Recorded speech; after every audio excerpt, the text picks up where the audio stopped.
सातबार आपल्या बापाच्या नाव किती का दुसऱ्याचे बांध कोरितोय. एक इष्टाला हिडीव आली ना, बांध कोर्या हे बांध कोर्या. आज सभेला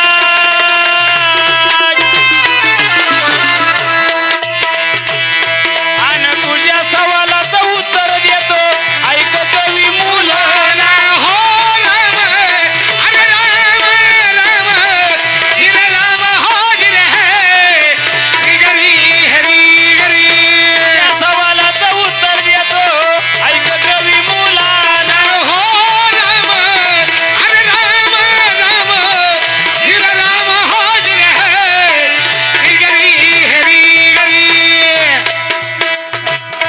ज्या पद्धतीने त्याने पायसाचं ताट काढलं यज्ञ होम करताना, पायसाचं ताट काढलं.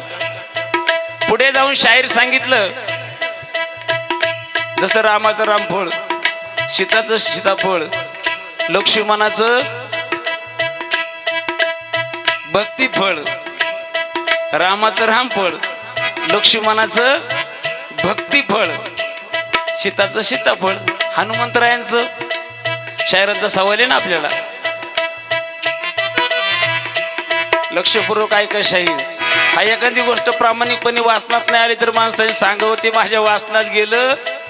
कोणी डोक्यात दगड घालतं, पर ठक्षण शिंदे बळत डोंगाने रेटणारा शाहीर नाही, हे डोक्यात ठेवा.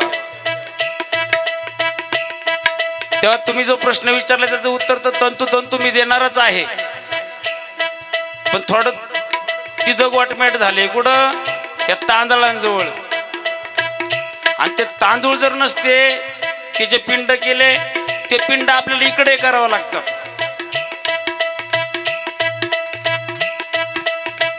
तिकडं पण तिनंच करतात ना. म्हणून तुम्हाला माझा सवाल होता.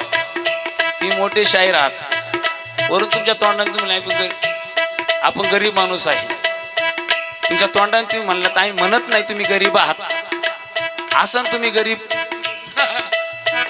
मग ते आता फकीरबाईच्या भाषेमध्ये विचारावं लागेल, तुमच्या आई बापाने तुम्हाला गरीब का तेव्हा शाहीर हा विनोदाचा भाग झाला. जसं तुम्ही मगाशी विनोदाने एक साकी म्हणला ना, शाहिराला काय कळले वांग, त्याच्यावर पण मी गाणार आहे. ते माझ्या डोक्यात आहे, पण ते क्रमाक्रमाने आल्याशिवाय वांग्याला बांगच नाही ठेवा. तो वांगच कुठं धुत असतो का ठक्षण शिंदे, काट्या सहित वांग काढून टाकू अख्खं. माझ्या का औषध आहे डायरेक्ट किनी फिरायची.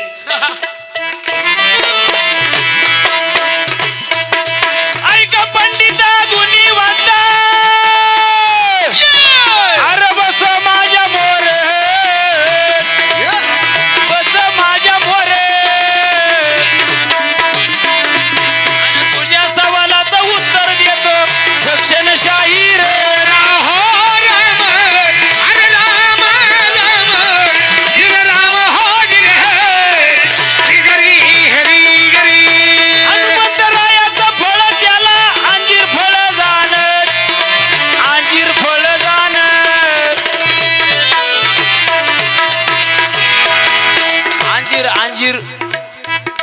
मगाशी मी गाय उठून गेलो तिकडं गाडी म्हणलं शोधावा काय ती.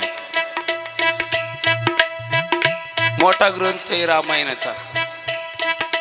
कोणाला पाहिजे असेल तर माझ्याकडे गाडीकडे या. कारण गुंड काय त्याला वागवाय, त्याला गाडी वागित नाही ते संग, पण मी वागितो.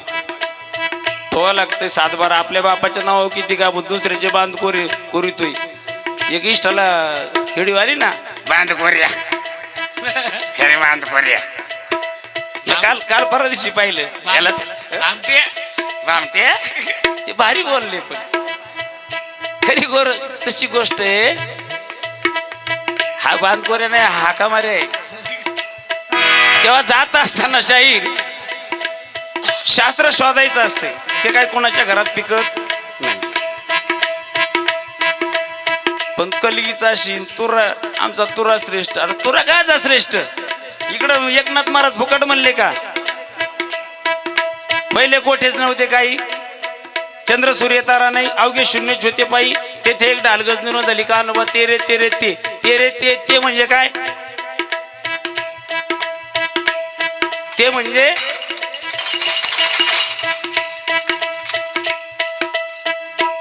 असं का म्हटलं? इथं कारण आहे, इथं पण कारण आहे. म्हणून शास्त्र हे शास्त्र आहे. पुढे जात असताना हनुमंताचे अंजीर फळ याला शास्त्री कारण, शास्त्री कारण.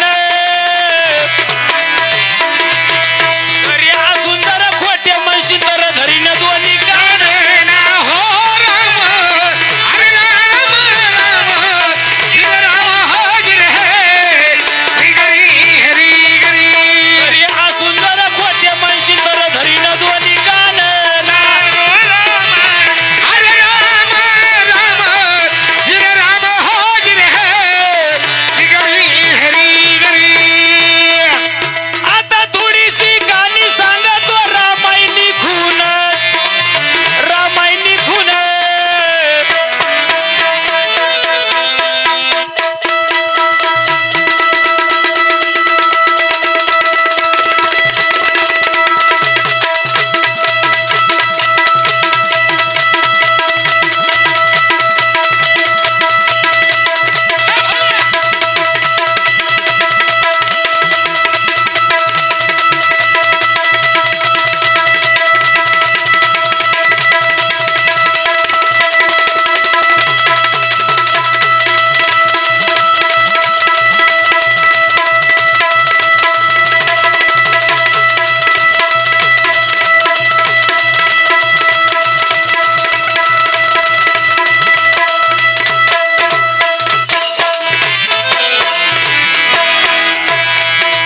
आता एक गाणी सांगतो रामायणी खून, रामायणी खून.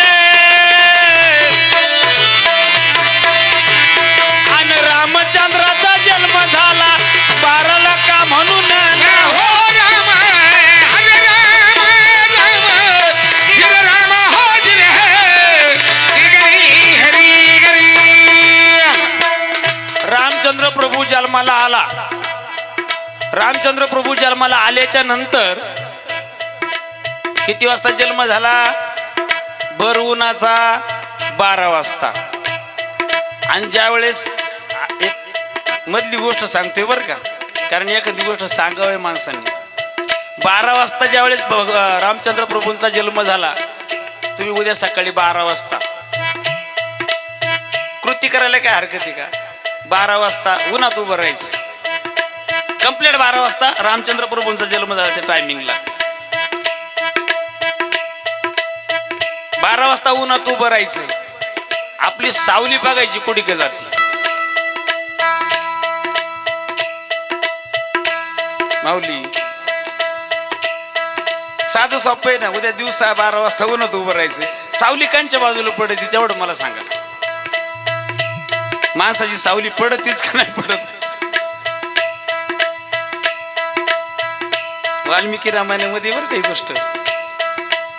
कारण मी जे क्रमाक्रमाने सुरुवात केली ती मला सांगितलं होतं मामांनी बऱ्याचशा दिवसापूर्वी. एकूण रामायणच विषय होईल. मग मी जवळजवळ 1-1.5 महिन्यापासून पहिल्यापासून शेवटपर्यंत अख्खा रामायण ग्रंथ उचकून होत नाही. एका महिन्यात कुणी करून दाखवा जा. आता आम्ही कार्यक्रमवाली मंडळी असल्यामुळे ते एवढा वेळ भेटत नाही. दिवसाचे 2-3 तास भेटतात तेवढेच. एक जर अध्याय चालला ना, एका अध्यायावरती 2-2 तास निघतात. तसं आता हा मुद्दा लय महत्वाचा मी तुमच्या पुढे मांडलाय. हा 12 वाजता रामचंद्र प्रभूंचा जन्म झाला. तसं उद्या 12 वाजता आपण उन्हात उभं राहा. आपली सावली कंच्या बाजूला जाते ती जर कळाली तर मग आपल्याला कळेल. आणि त्याच्यातलं गोटमेटे आहे ते का माईकवर सांगायचं होतं नाही. वैयक्तिक एखाद्या माणसाला जो सद्गुरूचा चेहरा असेल त्याला मी सांगू शकतो. यांनी सद्गुरू केलंय. सत्य बोला सत्य चाला बोल त्या राजा धर्माचे. असत्य बोलता बोल भोगती नरकाची. नाही का? म्हणून रामचंद्र प्रभूंचा जन्म झाला दिवसा 12 वाजता. हनुमंतरायांचा जन्म झाला पाठ 5 का 5:30 6 वाजता. 5च्या पुढंच आहे ना. नेमकं मला टायमिंग माहिती नाही पण 5च्या पुढं म्हणतात बरोबर. 6 वाजता सूर्य उगवायच्या मापात बरोबर. यांचा जन्म भर उन्हाळ्यात. यांचा भर शिराळात, आणि एका बाबाचा जन्म भर रात्रीचा 12 वाजता. शाहीर याच्यातल्या 3 गोष्टीतलं काही गोट हा प्रश्न नाही तुम्हाला बरं का, माझा माहिती म्हणून विचारतोय. वजबन बंद करायची नाही. हा, याच्यातलं काय मॅटर आहे? मॅटर ही त्यांची वाक्य, मॅटर जी वाक्य नाही माझं नाही, त्यांचं वाक्य. याच्यातला काय नेमकं मॅटर आहे?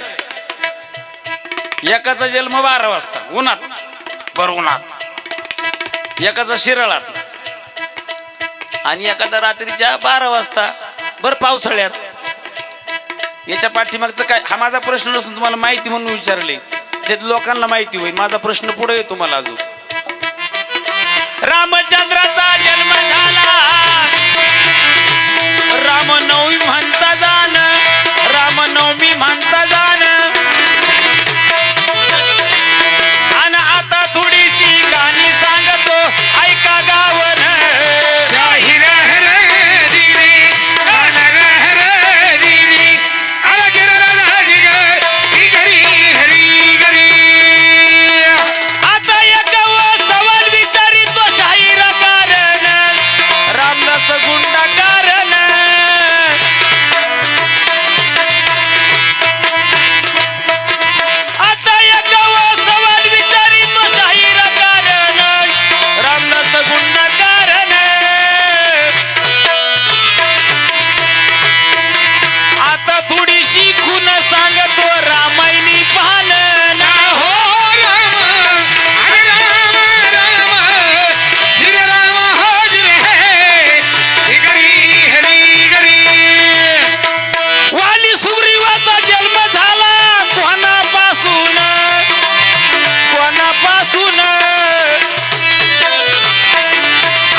वाली आणि त्याचा भाऊ सुग्रीव. गपरे, त्याची उतरली तुला चढली काय?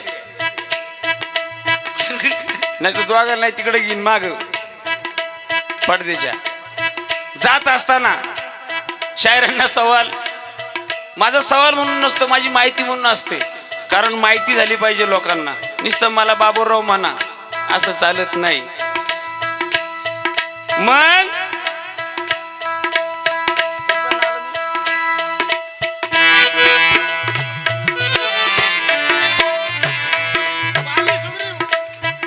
वाली सुग्रीवाचा जन्म झाला. शायरांना जात असताना माझा एक सवाल आहे, बारी जास्त मोठी करत नाही. आता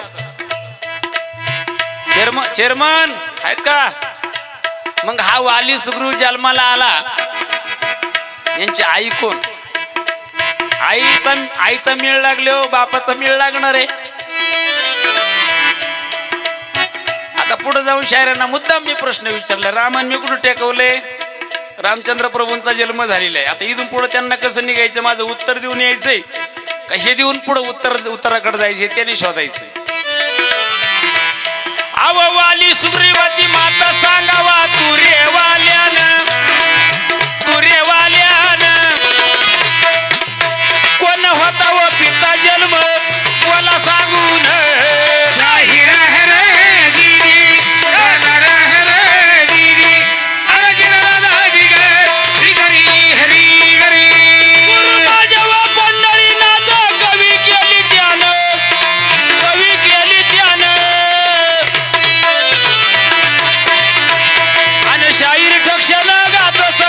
सद्गुरु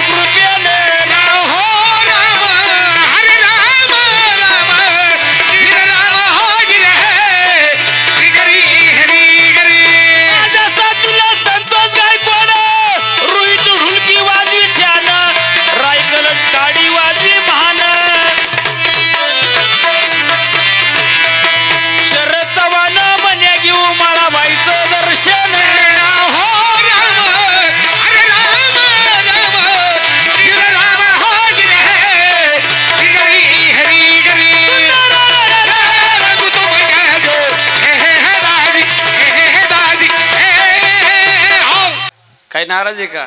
शायरांचं काही राहिलंय का माझ्याकडं? राहिलं असलं तुम्ही मला सांगा बरं का, भावनेच्या भरात राहून जाते एखादं. तर जात असताना शायरांच्या पुढे आपण मुद्दे मांडलेले आहेत. कारण कलगीतुरा एवढा सखोल आहे का याच्यामध्ये एका एका मुद्द्यावरती एक एक रात निघते.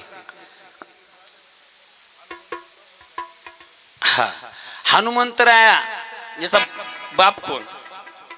खऱ्या अर्थानं हा 11 रुद्राचा अवतार आहे.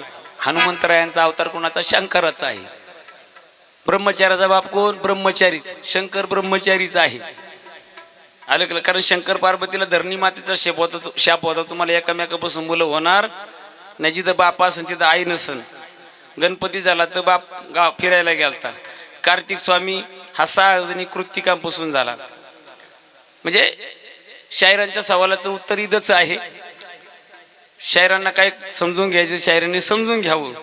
पुढे जात असताना हनुमंतरायांचा वडील म्हणजे भगवान शंकरच, ब्रह्मचारी म्हणजे तोच, दुसरा कोणी नाही. पुढे जात असताना शायरांनी एक हे गायलं पहा. शायराला काय कळले वांग, तुम्ही ऐकलं का नाही? साखीमध्ये कवीचं अंग आणि शाहीर म्हणतात शायराला काय कळले वांग. आता वांग आपण शिजून काढू, नाही त्याच्यात घालू. हा लावतो ना बाबा. धन्यवाद. रामकृष्ण हरी नाव सांगितलं असतं तर. देवाचे भोळे भक्त प्रभाकर भाऊंनी सुद्धा 51 रुपये दिलेत. लांबून कार्यक्रमासाठी आलात, कारण आवड असल्या माणूस कुठून नाही कुठे येतात. आमचे पाचुरीची मंडळी असतील, देवरगावची मंडळी असतील, सगळेच गोळेगावची मंडळी, जे जे नेमक मंडळी ते थांबवून राहिलेत, त्यांचं सर्वांचं परत एकदा स्वागत करतो. वारा वायू वायू मग तसं आता केसरी म्हणायचं नाही, वायू म्हणायचं नाही. हे आहेत ना मांडलेली, हे मानलेली आहे, त्याला नाही म्हणता येणार. केसरी झाला, वायू झाला, तो अंश आहेच. पण इकडं शास्त्रात जायचं म्हटलं तर शंकराशिवाय कुठं बजेट लागत नाही. लागत असलं तर मला पटवून द्या, मी माझी माघार. पवनपुत्र आहेच ना तो. कारण वायुपुत्रही म्हटले, केसरी पुत्रही म्हटले, केसरी नंदनही म्हटले. पण तो ब्रह्मचार्याचा पुत्र, ब्रह्मचारी म्हणजे शंकराचाच अंश आहे तो. याच्या पलीकडे दुसरं काही नाही. पुढे जात असताना शायरांचे लावतो, शायर मी लावतो 2 मिनिटं. शायरांचं जे संगीत झालं, संगीतात साखी होती. शायरांना काय कळले वांग. शायरांच्या झाली डिंगचंग तररी रे, आलं गुंडाचं भाड करीना. डिंगचंग तररी रे, आलं गुंडाचं कारभारी ना. हो डिंगचंग तररी रे, झाली तररी रे रे, झाली तररी रे रे, आलं गुंडाचं भाड करी. हो डिंगचंग तररी रे, झाली तररी रे रे, झाली तररी रे रे, आलं गुंडाचं भाड करी. हो डिंगचंग तररी रे, झाली तररी रे रे, झाली डिंगचंग तररी रे, आलं गुंडाचं कारभारी ना. हो डिंगचंग तररी रे,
गुंड कच वांग रामदास गुंड कच वांग दौलत नानाला सांग जाऊन दौलत नानाला सांग दौलत नानाला सांग जाऊन दौलत नानाला सांग मिळून आज गोळ्यागावमध्ये जशी भूकू लागली हे कुत्री हो डिंगटंग तररिरी झाली तररिरी झाली डिंगटंग तररिरी आलं गुंडाचं कारभारी ना हो डिंगटंग तररिरी झाली तररिरी झाली तररिरी आलं गुंडाचं भाडे करी हो डिंगटंग तररिरी झाली तररिरी झाली तररिरी आलं गुंडाचं भाडे करी हो डिंगटंग तररिरी